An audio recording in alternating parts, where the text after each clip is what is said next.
F1 is finished, and here's why. In this video, I'll talk to you why F1 is officially done. Welcome back to the Tom Josh Rants channel, where today we're going to be reviewing the god-awful Bahrain Grand Prix. So if you're somewhat excited for that video, because I'm not excited to talk about this, leave a like, subscribe if you're not already, on the road to 1,000 subscribers, turn your notifications on as well so you don't miss another video. We'll be back with the more natural reactions tomorrow, so stay tuned for that. As well, if you have any other videos you want me to react to or talk about or do anything, let me know, because I'm open to ideas. At some point within the next week, I'll start live streaming. Next couple of weeks, I'll begin live streaming as well. So I look forward to that. And yeah, let's talk about this god awful Bahrain Grand Prix. So yeah, the Bahrain Grand Prix was an absolute stinker. I mean, I'm just getting up the results. I mean, do I need to bother saying who won because it was that obvious? Max Verstappen, unsurprisingly, dominated the race. He won by 22.5 seconds. Probably wasn't pushing for 21 of those seconds. Yeah, like it's last year but worse, effectively. And it's not particularly, Verstappen isn't the only problem with F1 right now. Verstappen dominating is a huge issue. I mean, when you're 22 seconds ahead of the rest of the field, that is a big problem. Another problem is the fact that, well, I'll get to the rest of it now, but yeah, Verstappen won, I said dominating. Sergio Perez P2, Red Bull 1-2, just like it was at Bahrain last year, so again, no real surprise there. Carlos Sainz finished third, that's something, somewhat, at least. He wasn't third last year, so that's something. First podium for him of the year. That's all I need to say on that. Charles Leclerc in the Ferrari was P4, blocking up at every single opportunity at turn 10, it felt like, and ended up in P4. George Russell, P5, and the Mercedes had issues, supposedly had issues, probably not, based on the results. Finished P5, it's a decent result for him. Lando Norris P6, quiet race for him in the McLaren, kind of pretty quiet, P6 is where it is. Lewis Hamilton 7th, again, what more do I need to say on that? Again, just you can see the pattern here because Oscar Piastri and the other McLaren was 8th.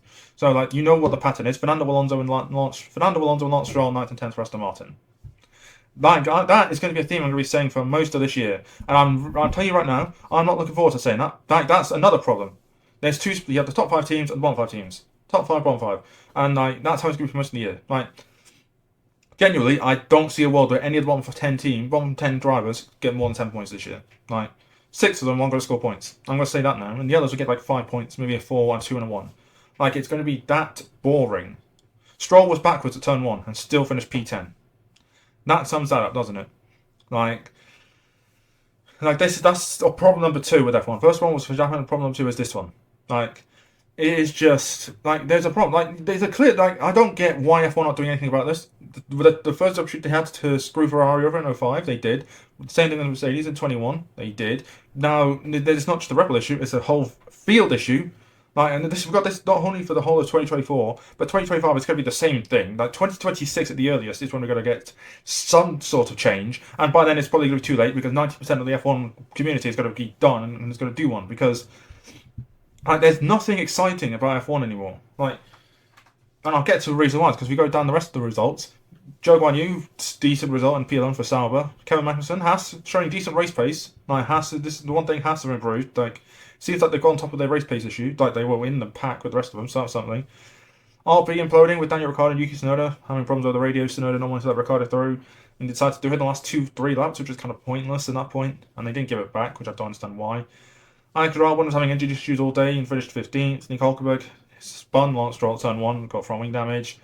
But again, still finished P16. Alpine stinker continues, 17th and 18th. Ocon ahead of Gasly. Very effectively the last 2. Well, then you have Bottas and Sargent, both with issues. Bottas is tired, didn't want to come off for another minute.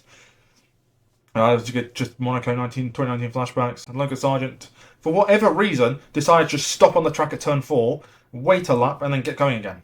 Like, why? What was the point? No word on what the problem was. They just wanted to stop for whatever reason. Verstappen got the fast lap as well. But all 20 cars saw the checker flag. And that is problem number 3. The cars are too reliable. F1 is too reliable. Like, there was the days where you had cars retire left, right, and centre. You know, 10 finishes. I'm not saying you should go back to that extreme, but, like, every race should have at least 3 DNFs for some reason. Like, that mechanical jeopardy needs to be there. Because that's a big part of F1. When every single car is bulletproof, it takes away any surprise. Like, these bottom teams aren't going to score points if the top teams finish every race. Simple as that. And the only way the top teams don't finish every race is if they crash with each other. And based on today, there was 2 seconds between every single car, at least. Except for Verstappen, it was 22 ahead. Like, Like, that's another big issue. Like, I just don't like. There's nothing interesting about this season. Genuinely, there is nothing. I have no interest at the moment for this season, and if this continues, like, we've still got 23 races of this plus 24. I'm guessing it's going to be the same 24 races next year. Almost 40. Like, Verstappen's going to win 35 races in a row by the time we get to Abu Dhabi. By the check flag at Abu Dhabi, it'll be 35 wins in a row for Verstappen. 99% of F1 drivers don't even have 35 wins, let alone in a row. Like, I just don't understand what. Like, I just don't get it. Like F1 needs to do something and fast because the viewership is just going to go like this. It's just going to be a constant downward spiral for 2024, and it's going to continue into 2025, as I said. Like, big issues for F1, and they need to be sorted. What they do, I don't know. Like, that's their own problem. I don't know what they should do, but that's their problem, not mine. I'm not. They're in charge, not me. I'm here criticizing, as are 99, probably just not 100% of the F1 community are. I'm sure there's plenty of tweets out there, people saying F1's boring and all that, and F1's viewership's going to go down. All you have to do is check X. All you have to do is go on X, and you will see that exact reason. So, yeah, I just don't understand anymore. Another problem as well. Like, I'm just saying problems for the sake of problems. Look, I'm just looking at the gaps now, and there's just nothing. I've got the results on the screen, so I keep looking over at the results. Also, I've got football on, because there's something interesting. I'd rather watch the football than this. I'd rather watch Luton Villa than this shit. But, yeah, it's just a joke. And, it's going to be, like, drivers are going to get sick of this, too. They're going to get sick of this season. Genuinely. F2, F2 was great. F2 had a phenomenal weekend. F3, whilst the racing was good, there was still parts of it which was stinky. Let's be real. Like F2, and then F3 and F1. F2 is up here. F3 is about here, and F1's on the floor. Honestly, I can't even think of one positive in that race. Generally, the one positive of the race was the 5 red lights going out for the first time in 3 months. That was the only positive. Beyond turn 1, nothing. Like, there was not one positive I could think of. So, like, even the racing, like, yeah, Sainz had a couple of dive bombs on Leclerc, which was nice. But that was about that. Perez had a couple of good moves on the Ferraris and Russell, but that was about that. Like, I think I've worked it out. That's like 100. That's now technically two races in a row now. We've had no DNFs. Sainz retired in Abu Dhabi and like that because he couldn't be asked to finish the race. I think it's been over 150 laps without a DNF. Like, do you see the problem? Because that's going to hurt the bottom teams. Like, we're not going to get the surprises which everyone wants. Like, the days like 2020 to 2022, there were so many like shocks. Like, you think about 2020, 2021, and even talking about 2022 to some extent, there were shocks. A lot of drivers scoring, especially 2020, 2021, getting podiums. A lot of them getting points, especially in like 2022, because of these surprises. We don't get that anymore, and it's going to be the boring 10 teams. It's going to be the same 10 in the top 10. Like, F1 needs to do something about it and quick. In other words, F2, which was actually fun, Zane Maloney, round of applause for Zane Maloney, boy from Barbados, as they say, dominated again. First driver to win both races in a few years. I don't know who the last person to do that was. I don't know how far back you have to go, to be honest, but big ups to him on that. As well. Well, I mean, Oscar Piastri won 2 and 3. I guess it doesn't. Does it count? I don't know. 2021 was a weird year. But, yeah, great result for him. Pepper Marty as well, on his debut weekend, second, and Paul Aaron third, unless there was a penalty since then. But that was the top 3 as of filming. Antonelli got a point, mainly because a lot of the top cars in that week from the Bahrain Grand Prix DNF'd. Victor Martins DNF'd on the points. Both Dams DNF'd with issues. Hadjar, one of the favourites, I thought was going to win the race, taken out on turn 1. Like, Behrman had issues again. Like, no points. Like, the two favourites, you would say, coming to the season, Martins and Behrman, 0 points from Bahrain. Like, that's how up in the air this Bahrain Grand Prix was for F2. But Joshua Dirksen almost got a point for PHM. That's when you know it's crazy, when a PHM almost scores points.